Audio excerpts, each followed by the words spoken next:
السلام علیکم۔ آج ہم فزکس کی ایک بہت ہی بنیادی چیز پر بات کر رہے ہیں، یعنی پیمائش۔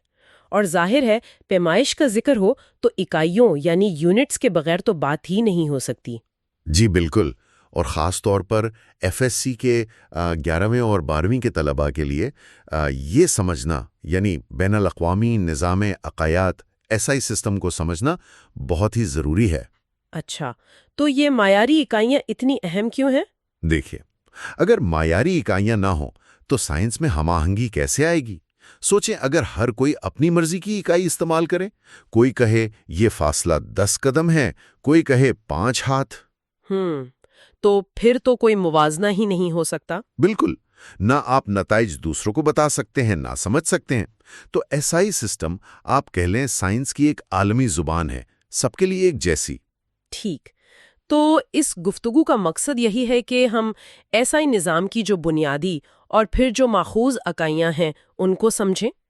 جی، آئیے شروع کرتے ہیں بنیادی اکائیوں یعنی بیس یونٹ سے۔ یہ وہ ستون ہے جن پر پوری پیمائش کی عمارت کھڑی ہے۔ بائی کے لیے میٹر، علامت ہے ایم، کمیت کے لیے کلوگرام یعنی کے جی، وقت کے لیے سیکنڈ ایس۔ اچھا، اور باقی؟ جی، پھر ہے برقی رو یعنی کرنٹ کے لیے ایمپیئر اے، درجہ حرارت کے لیے کیلوین کے، مادے کی مقدار کے لیے مول اور روشنی کی شدت کے لیے کینڈیلا سی ڈی۔ یہ 7 ہیں۔ اور ان کی تعریف براہ راست پیمائش سے ہوتی ہے، ٹھیک؟ بالکل، اب ان 7 بنیادی اکائیوں کو استعمال کر کے باقی تمام اکائیاں بنائی جاتی ہیں۔ انہیں کہتے ہیں ماخوذ اکائیاں یا ڈیرائیوڈ یونٹس۔ جیسے رفتار کی اکائی میٹر فی سیکنڈ؟ صحیح کہا آپ نے، میٹر فی سیکنڈ ایم ایس۔ یہ لمبائی یعنی میٹر اور وقت یعنی سیکنڈ، ان 2 بنیادی اکائیوں سے مل کر بنی ہیں۔ تو اس کا مطلب یہ ہوا کہ اگر بنیادی اکائیوں کی پیمائش میں ذرا بھی غلطی ہو تو ماخوذ اکائی خود بخود غلط ہو جائے گی۔ یقیناً، ان کی ساری درستی کا انحصار تو بنیادی اکائیوں پر ہی ہے۔ بنیاد ٹھیک تو عمارت ٹھیک۔ اچھا، یہ تو سمجھ آ گیا۔ اب ذرا ان بنیادی اکائیوں کی اپنی کہانی بھی تو دلچسپ ہے، جیسے میٹر، اس کی تعریف کیسے بدلی ہے وقت کے ساتھ؟ ہاں، یہ واقعی دلچسپ ہے۔ پہلے کبھی یہ زمین کے خط استوا سے قطب شمالی تک کے فاصلے کا 1 کروڑواں حصہ تھا۔ اور پھر وہ پیرس میں رکھی پلیٹینم اریڈیم کی سلاخ؟ جی، ایک خاص سلاخ پر 2 نشان لگا دیے گئے اور کہا گیا کہ ان کے بیچ کا فاصلہ 1 میٹر ہے۔ مگر مسئلہ یہ تھا کہ وہ ایک مادی چیز تھی۔ مطلب وہ پھیل یا سکڑ سکتی تھی؟ بالکل، درجہ حرارت سے وقت کے ساتھ بہت معمولی ہی صحیح مگر تبدیلی آ سکتی تھی۔ سائنسدانوں کو کچھ ایسا چاہیے تھا جو کائنات میں ہر جگہ ہر وقت بالکل ایک جیسا رہے۔ تو پھر کیا حل نکالا؟ آخرکار میٹر کی تعریف کو روشنی کی رفتار سے جوڑ دیا گیا۔ اب 1 میٹر وہ فاصلہ ہے جو روشنی خلا میں 1 سیکنڈ کے 2,99,792,458 حصے میں طے کرتی ہے۔ اچھا، یعنی اب یہ کائنات کے ایک بنیادی اصول پر مبنی ہے۔ جی ہاں، اور یہی کہانی کلوگرام کے ساتھ بھی ہوئی۔ وہ پیرس والا پلیٹینم ریڈیم کا سلنڈر لے گراؤں کا وہی سالوں تک معیار تھا۔ لیکن اس میں بھی وہی مسئلہ آیا ہوگا؟ بالکل، جب اس کی جیسی دوسری کاپیاں بنا کر دنیا بھر میں بھیجی گئیں تو وقت کے ساتھ ان کے وزن میں بہت ہی معمولی سا مائکروگرامز میں فرق آنے لگا۔ اب یہ تو قابل قبول نہیں تھا کہ بنیادی اکائی خود بدل رہی ہو۔ تو پھر کلوگرام کی تعریف کیسے بدلی؟ اسے 2019 میں بدلا گیا۔ اب اس کی تعریف بھی ایک بنیادی طبیعیاتی مستقل پلانک کانسٹنٹ ایچ کی بنیاد پر کی گئی ہے، یعنی اب یہ بھی کسی مادی چیز پر منحصر نہیں رہی۔ واہ! اور سیکنڈ، وقت کی اکائی؟ پہلے یہ زمین کی اپنی گردش سے منسلک تھا، یعنی ایک اوسط شمسی دن کا 86,400واں حصہ۔ لیکن میں نے سنا ہے زمین کی گردش کی رفتار کم ہو رہی ہے؟